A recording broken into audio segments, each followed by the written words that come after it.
Hello everyone, welcome back to my channel. Mitch's 미친영어코칭, here to help you speak English well, speak English professionally, speak English comfortably, and without being nervous or scared, especially in business, if you have business or even social relationships, right? So today, this video, we're going to talk about meetings. Everybody has to have meetings. When you work, you have meetings. It's just part of work. And nobody really likes meetings, but we need them for communication, right? Now, a lot of times in meetings, if someone asks you a question, but let's say you don't know the answer, well, what do you say? What do you say? Do you just say, I don't know? I don't know. I don't really know. Don't say that, okay? That's what you do not want to say. In business, when you have a meeting, the worst thing you can say is, I don't know, okay? Now, does that mean you should pretend like you do know? No, definitely not saying that, okay? Don't pretend like you know the answer. But there are some other ways, some phrases we can use to kind of divert the question, okay? In other words, change the direction of the question. So if someone asks you a question, you don't know the answer, don't just say, I don't know, okay? There's a couple different strategies I'm going to teach you today in this video. So if you haven't subscribed to this channel, press subscribe and like this video, share it with your friends, your colleagues, your coworkers, your enemies, anybody you want to help them with their English as well. Okay, so let me give you some tips here. In the meeting, let's say you get the question, you don't know the answer. What do you say? Don't panic, don't freak out, just be calm. The first step, you can try this one. Number one, the research move, okay? Whenever you are not sure about the answer, talk about the research. You need more research. So say it like this. I don't have that information right now, but let me find out and get back to you. Perfectly fine answer, okay? You don't have the information right now. That means I don't know. What does that mean? In short, that means I don't know. I don't have that information right now, but don't finish it, that part. You have to do the second part. But let me find out and get back to you. Okay, so that way, now you're saying, I don't know, but I will find out and I will talk to you later. Now, don't forget to get back to them. If you say this one, you should always follow up. Like go to them after you research, write it down, try to find the answer, and then get back to them later. Email them, call them, go talk to them.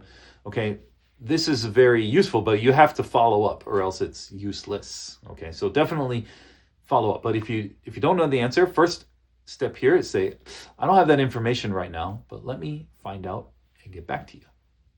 Okay, number two, the clarification move. Clarification. This is when, you're not quite sure what they're asking maybe, and then you can ask for more details. So say it like this.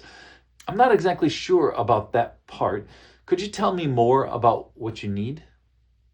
Yeah, so the first part again, I'm not exactly sure about that part. That means I don't know. But the second part is more important. Could you tell me more about what you need? Okay, so this is like in tennis. If someone hits you a serve, you hit it back to them real fast, right? In other words, I don't know, but tell me more about what you need. Give me more information, okay? Because generally, if someone asks a question, you're going to need more information to answer it well, okay? Because questions, usually people don't ask very detailed. They just ask very quickly.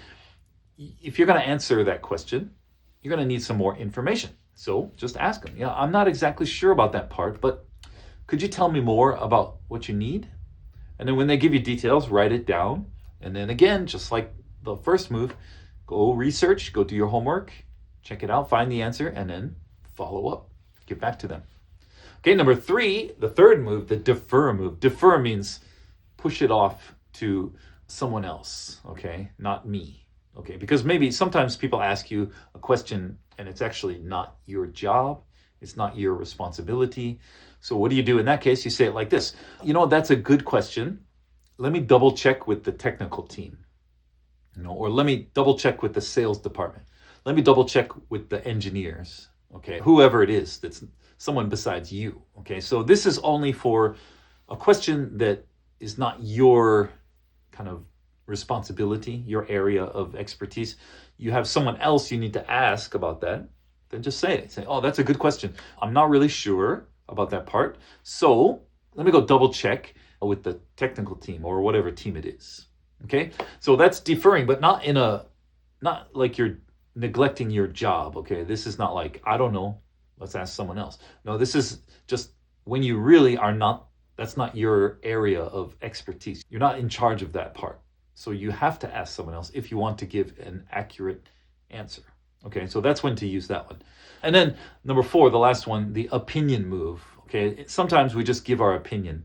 Maybe we don't know exactly, but you can just give your opinion. Depends on the question, right? If the question is very technical and needs exact data, maybe don't give your opinion. Just say, let me get back to you. I'll find out more. Okay, but if it's something that you feel like you could at least just give your opinion on it, you could say like this. Okay, so based on what I know so far, I think like this, and then give your opinion. Okay, so based on what I know so far, based on the information I have, okay, based on the data, whatever it is, based on something, you have a reason for your opinion, right? Your opinion is not just based on my feeling. No, that's not going to work.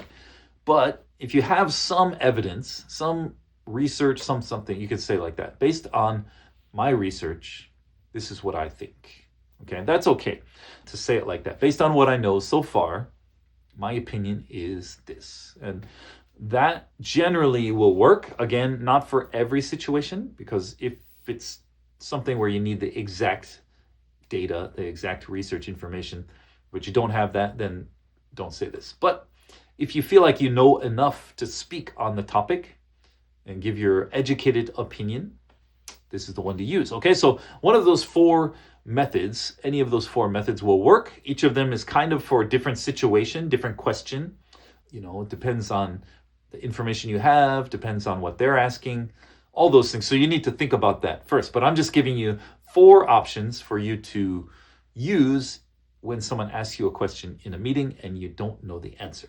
Okay, so next time you have a meeting, try it out. Let me know how it goes in the comments. Send me a comment and tell me if you used one of these strategies in one of your meetings. Okay, hope it goes well. I'll see you in the next video.